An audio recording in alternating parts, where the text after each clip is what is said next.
Olá, boa noite. Os ataques criminosos que aconteceram no mês de março deixaram prejuízos para muita gente que não tinham nada a ver com a história. Uma das vítimas, o seu José Cardoso, perdeu 4 ônibus que foram incendiados e, passado mais de um mês, ele ainda não sabe como recomeçar. Aos 56 anos de idade e 23 anos trabalhando com aluguel de ônibus para passeios e excursões, José Cardoso Sobrinho vive o que considera o mês mais difícil de sua vida. No mês passado, na madrugada do dia 15 de março, ele foi uma das vítimas dos ataques criminosos na onda de violência que tomou conta de Natal. Os 4 ônibus de Cardoso foram completamente queimados nesta garagem no Vale Dourado, zona norte da capital. Não sei quando eu vou aguentar, tá com um mês, né? Não sei. Aí pronto, não sei o que é que faço não, tô desse jeito, né? O prejuízo médio foi de R$500 mil. O fogo atingiu os 4 ônibus e uma moto, mas ele também vendeu um carro que tinha para pagar as dívidas e os salários dos funcionários, que também foram dispensados. Tayane, uma das 3 filhas, disse que a família agora está no prejuízo. Quando meu pai começou com esses ônibus, eu tinha 6 anos de idade e toda a renda do meu pai, da minha família, que é muito triste falar sobre isso, porque, assim, as pessoas não imaginam a dor que a gente sente. Eu imagino a dor que o meu pai sente por ir revoltando, por a gente não ter culpa de tudo que aconteceu. E hoje eu ver meu pai em cima de uma cama, sem saber o que fazer da vida, procurar o porquê aconteceu isso e a gente ser colocado numa situação, além de emocional, psicológica e financeira, sem a gente ter culpa de nada. A família procurou a agência de fomento do estado para conseguir financiar a compra de pelo menos um ônibus. Seria uma forma de retomar a fonte de renda da família. Mas por não ter CNPJ, apenas CPF, o financiamento através da agência estadual foi negado.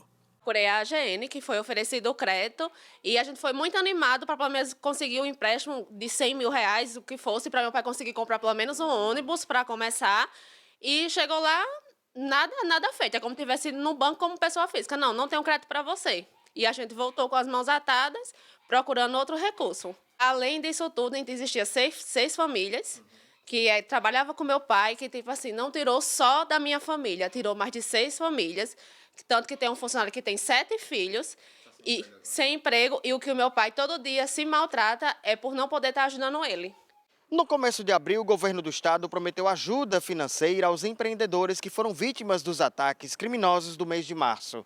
Através da agência de fomento, o auxílio é para retomar ou normalizar o funcionamento dessas empresas, para ajudar a repor os estoques ou comprar equipamentos, por exemplo. Porém, segundo a própria AGN, poucos empresários procuraram a agência até agora. A diretora-presidente da AGN explica que 6 empresários procuraram a agência e estão providenciando a documentação para receber os empréstimos. Para ter acesso ao financiamento, o empresário precisa comprovar com boletim de ocorrência e ter acesso aos empréstimos que variam de R$3 mil até R$400 mil. Segundo Márcia Maia, a linha de crédito específica para quem teve prejuízos com os ataques contempla empresas e não pessoas físicas.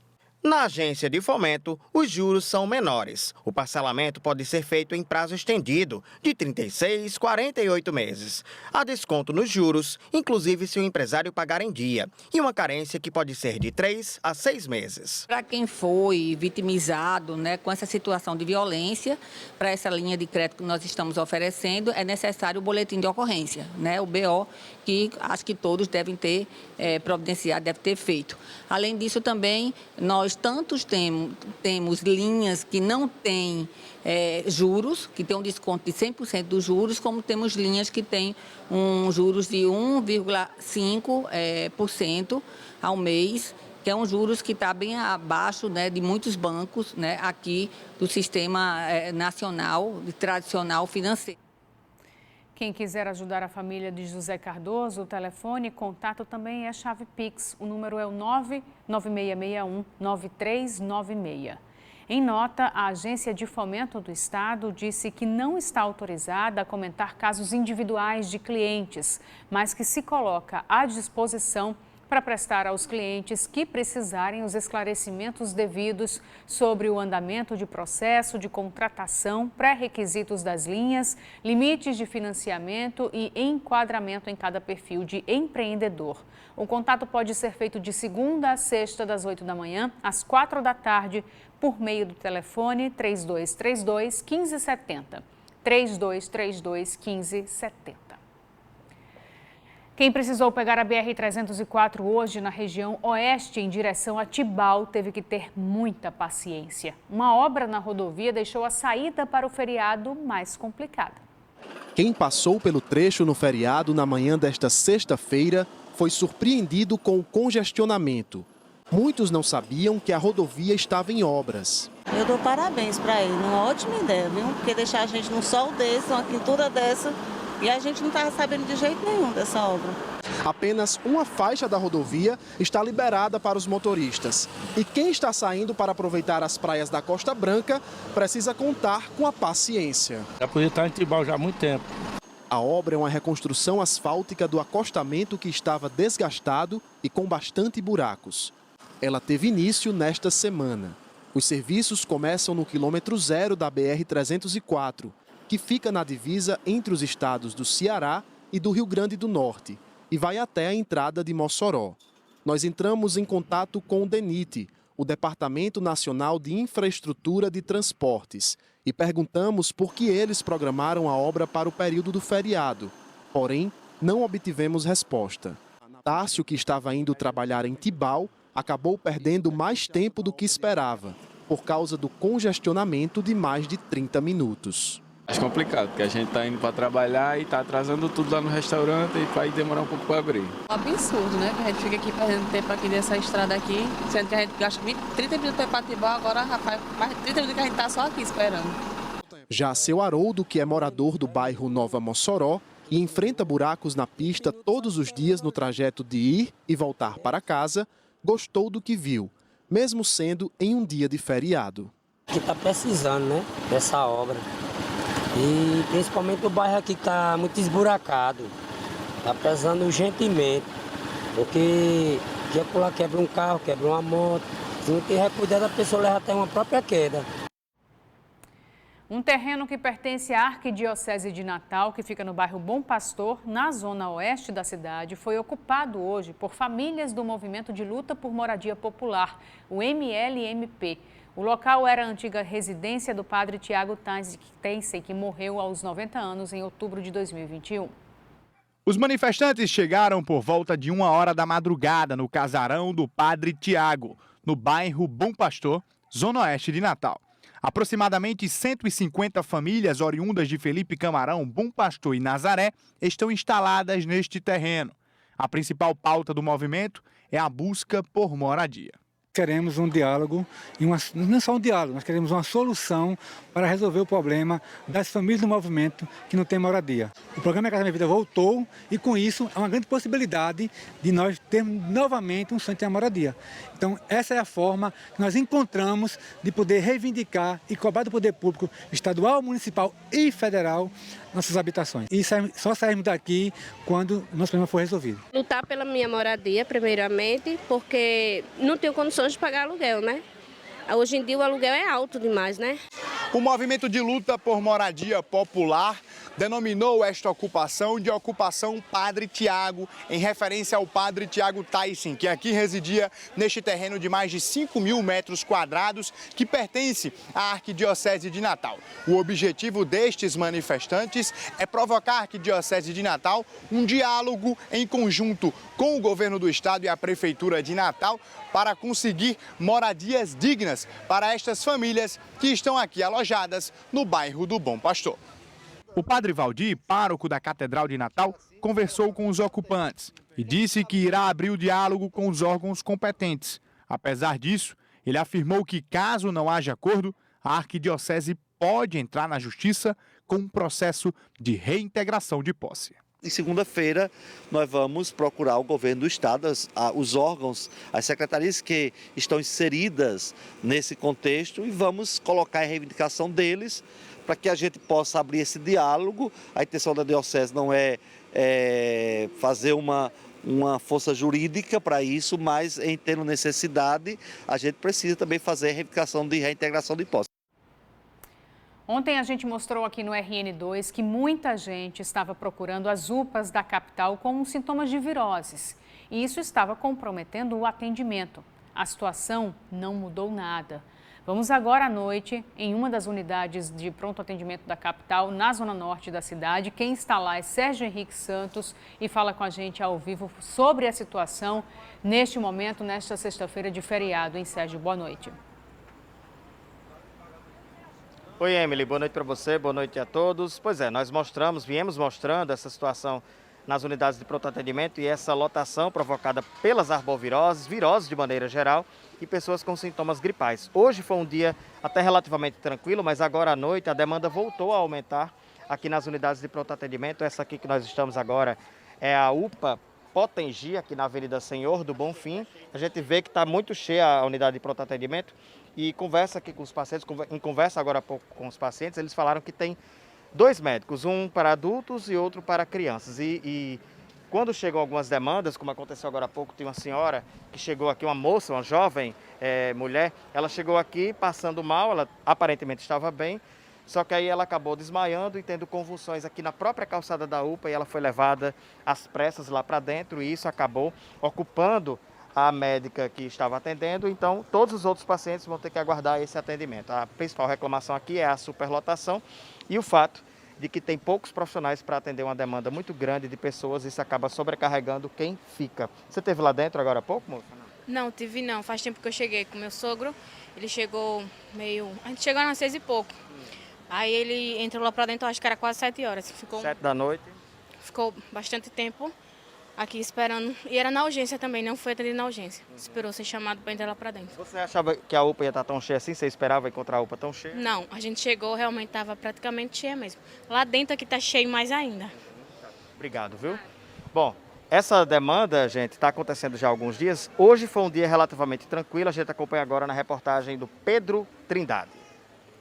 Emanuel brinca com um balão na tentativa de esquecer os sintomas que apareceram desde cedo. Com a garganta dodói e vim para o médico me consultar.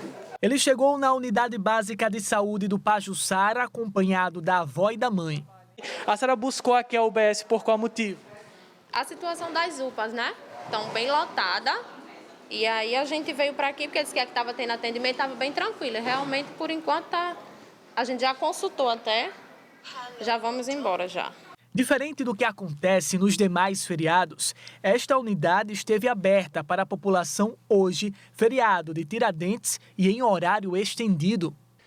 É de suma importância que os órgãos públicos, nestes momentos de crise, atendam bem a população. Fiquei muito satisfeito em chegar aqui, um bom atendimento, fluindo bem o atendimento e a gente se sente amparado.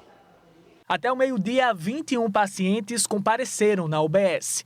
2 testaram positivo para a Covid-19. A média diária nas últimas semanas foi de 40 atendimentos. As principais demandas são síndromes respiratórias, quadros de arboviroses e casos de viroses. A UBS da Cidade da Esperança também estava aberta. Essas UBSs estarão funcionando durante todo o feriadão, ou seja, até domingo, das 7 horas da manhã às 7 horas da noite. A medida foi adotada pela Secretaria de Saúde de Natal para tentar desafogar as unidades de pronto atendimento, as UPAs da capital, que viram o número de atendimentos aumentar durante as últimas semanas, especialmente por causa de quadros virais. Sabia que a UBS, que fica aqui bem pertinho do Pajuçara, cerca de 1 quilômetro, está aberta? Eu não sabia, por isso que eu vim aqui já, na verdade, eu estava doente desde segunda. Quando eu cheguei aqui, estava muito cheio, aqui fora, lá dentro. E eu voltei para trás do mesmo jeito, com ela doente, dor de cabeça, com febre, dor na barriga. Só que hoje ela teve um desmaio devido a esse tempo todinho que está doente, não está se alimentando. Aí eu vim com ela hoje, mas desde as 9 que a gente está aqui. Já fui atendida, graças a Deus, mas é um tempo muito longo de espera. Apesar da atual situação das UPAs, Valesca diz que prefere ir até uma do que tentar buscar atendimento em UBS. Onde mora, no Nossa Senhora da Apresentação, diz que não consegue o suporte que precisa. Porque a UBS lá de casa não funciona. Tipo, não dá o que realmente é necessário para ele. Um medicamento é um medicamento que não vai funcionar para o que ele está sentindo. Faz 5 dias que ele vem sentindo febre, dor de cabeça, dor no corpo e agora dor de garganta. E não está querendo se alimentar direito. E esse relato diz muito, né, sobre o que a gente está vendo, as UPAs completamente lotadas e alguns pacientes evitando ir para a UBS. Infelizmente, a gente tem acompanhado nas últimas 2 semanas o aumento da procura por atendimento e uma rede que não consegue atender com dignidade essas pessoas, que a gente viu Sérgio Henrique Santos falando agora há pouco sobre uma mulher que passou mal, desmaiou e estava tendo convulsão na calçada da UPA. A gente até poupou você da imagem, que era muito forte. No feriado de Tiradentes, o movimento foi intenso nos pontos de vacinação que abriram aqui na capital. Os pontos extras de vacinação abriram com horário diferenciado neste feriado para atender o público que procura por vacinas em Natal. Os locais funcionam até às 8 horas da noite. Nesse, que fica em um shopping na zona sul da cidade, houve fila de espera. Algumas pessoas aguardavam sentadas nas cadeiras, outras em pé. A movimentação foi intensa durante todo o dia, a maioria procurando pelas vacinas da gripe e contra a Covid-19. Iris trabalha como promotora de vendas em um pet shop aqui na cidade. Por causa do feriado de Tiradentes, não trabalhou. Aproveitou para imunizar a pequena Ayla Guedes, de 2 anos e 2 meses, contra a gripe. A mãe disse que mesmo num período chuvoso, até o momento Ayla não contraiu o vírus e achou melhor prevenir. A gente enfrenta vários vírus durante todo o ano, né? E se é oferecido uma vacina para auxiliar nessa imunidade, por que não aplicar neles, né? Já estou ansiosa pela minha, viu? Enquanto Ayla se vacinava, Roberto esperava a vez para tomar a segunda vacina do dia, a da influenza. O servidor público gripou nos últimos 15 dias e seguiu o conselho da filha, que é médica, de aguardar os sintomas gripais passarem para só então tomar o imunizante. Nesta sexta, ele também tomou a bivalente contra o coronavírus. É a nossa alternativa para evitar de ser contaminado, tanto pela gripe quanto pela Covid, que já matou milhares de pessoas e eu quero continuar vivo por mais uns dias. De acordo com o Regula RN, do Laboratório em Inovação Tecnológica em Saúde, o LAIS, da Universidade Federal do Rio Grande do Norte, desde o início do período chuvoso, os casos de gripe aumentaram em todo o estado. A campanha de vacinação contra a influenza começou no último dia 10.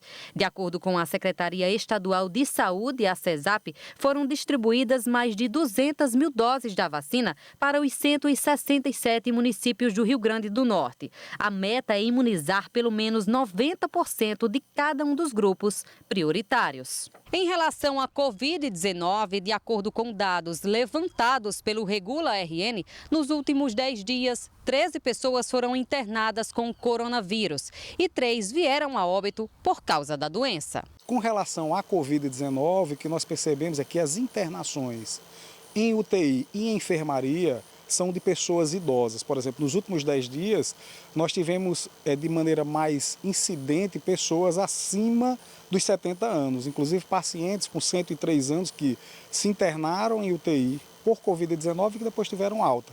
Então, esse resultado do número baixo de internação por Covid-19 se dá muito em função da questão da imunização. O diretor executivo do LAIS disse que, por causa das chuvas e com o acúmulo de água parada, outra preocupação dos órgãos de saúde é com o aumento dos casos da dengue e que a população pode contribuir para que o mosquito não se prolifere.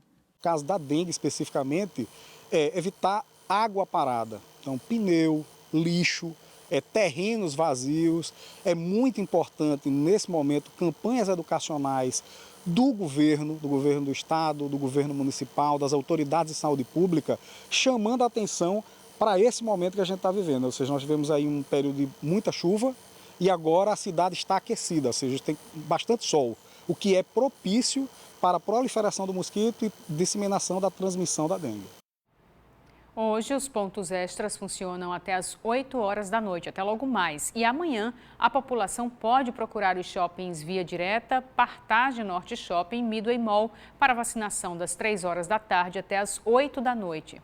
Esses são os pontos extras que estão funcionando durante o feriado. Vamos para o intervalo que passa rápido. Na volta você vai ver que uma mulher grávida foi agredida pelo ex-companheiro no bairro do Alecrim, aqui em Natal. Os detalhes depois do intervalo.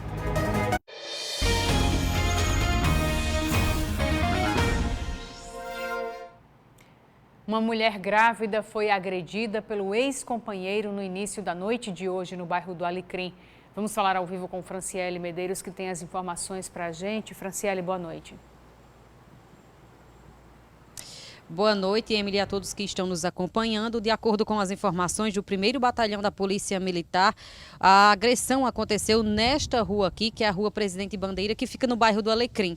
A mulher agredida estava naquela cigarreira acompanhada do atual marido quando foi surpreendida pelo ex-esposo. Nós conversamos com alguns amigos do casal agredido e, segundo eles, o agressor não chegou sozinho ao local. Ele teria chegado com mais 2 comparsas e teria agredido a ex-mulher com o atual marido dela com socos e pontapés na região da barriga e na região da cabeça. O Serviço de Atendimento Móvel de Urgência, o SAMU, esteve no local para prestar os primeiros atendimentos e também pediu apoio ao 1º Batalhão da Polícia Militar, que esteve aqui no local com uma viatura. A mulher e o atual marido foi encaminhada para o Clóvis Sarinho do Valfredo Gurgel. E o ex-esposo dela, o agressor, e mais 2 comparsas, depois da agressão, fugiram por esta rua aqui. Então são essas as informações que nós temos a respeito dessa ocorrência que aconteceu hoje à noite aqui no bairro do Alecrim. Emily. Obrigada, Franciele, pelas informações ao vivo aqui no RN2. Infelizmente, mais um caso de violência contra a mulher. Hoje é o Dia da Polícia Civil e da Polícia Militar. A data foi instituída em 1946 em memória a Joaquim José da Silva Xavier, o Tiradentes, considerado o patrono desses profissionais. E a Polícia Militar aqui do estado fez uma solenidade comemorativa a esta data. Durante o evento, aconteceu a apresentação do novo uniforme da PM. 21 de abril é o Dia do Policial Civil e Militar. A data é celebrada no mesmo dia de Tiradentes, patrono dos agentes de segurança. De acordo com o cenário histórico, Tiradentes foi escolhido como homenageado por não ter se intimidado diante dos desafios para o bem comum da sociedade. Essa mesma data foi escolhida para o anúncio simbólico da troca do fardamento da Polícia Militar no estado. O CAC, o uniforme CAC, que veio de muito tempo e foi mudado em 1977 para o azul petróleo. O azul petróleo foi mudado em 1994 e hoje estamos mudando em 2023 para esse uniforme de cinza bandeirante para a cinza pardo. A mudança acontece depois de quase 30 anos. O fardamento troca de cor e de tecido. Os detalhes do gorro com o símbolo quadriculado é para que seja melhor reconhecido. E a trama do fardamento, resistente a rasgos, são os diferenciais. De acordo com informações do Comando Geral da Polícia Militar, a passagem desta sexta-feira da antiga farda, essa daqui, a cinza bandeirante, para a nova cinza pardo, foi simbólica na manhã desta sexta na capital. Todos os mais de 8.000 policiais militares em todo o estado já contam com 2 unidades do novo fardamento.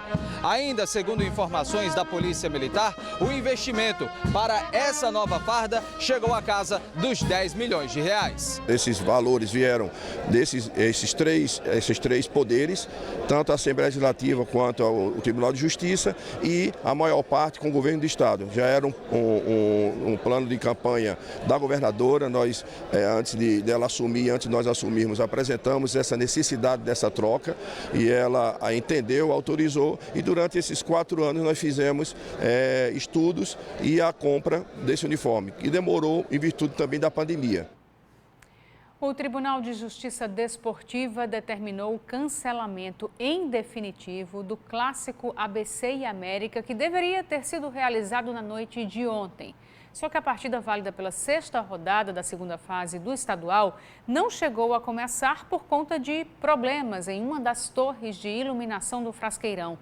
O árbitro chegou a esperar por quase 2 horas por uma solução, o que não aconteceu.